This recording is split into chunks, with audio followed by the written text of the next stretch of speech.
जय महाराष्ट्र मंडळी, तर पुन्हा एकदा स्वागत आहे तुम्हा सर्वांचं माझ्या यूट्यूब चॅनलमध्ये। तर मी आज 2 बुक्स रिव्ह्यू देत आहे। तर याविषयी मी फुल व्हिडिओ माझ्या चॅनलवर अपलोड केला आहे, तर ते तुम्ही बघून घ्या। तर त्यासाठी हे अंगणवाडी पर्यवेक्षिका जे फॉर्म ज्यांनी भरलेला आहे त्यांच्यासाठी पवन देशपांडे सरांचे ही बुक खूप सुंदर आहे।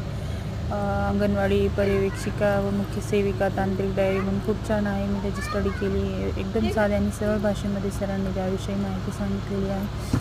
तर यातून 80 मार्क कवर म्हणजे बिलकुलच त्यांनी जे म्हणले तसं खरंच आहे की टोटल 80 मार्काची तयारी त्यातून होऊ शकते। आणि मी आहे प्रश्नपत्रिकेचा संच ज्यामध्ये मी सोडवण्यासाठी घेतला होता, याची थोडं प्रिंट मिस्टेक आहेत पण चांगल्या प्रकारचा आहे। मला घ्यायचं असेल ते घेऊ शकता। तर मी काय प्रमोशन करत नाही आहे, पण मी जे स्टडी मटेरियल वापरते त्याचा एक छोटासा रिव्ह्यू द्यावं म्हणून मी हा व्हिडिओ अपलोड करते। तर फुल एपिसोड बघा, चॅनलवर टाकलेला आहे। धन्यवाद।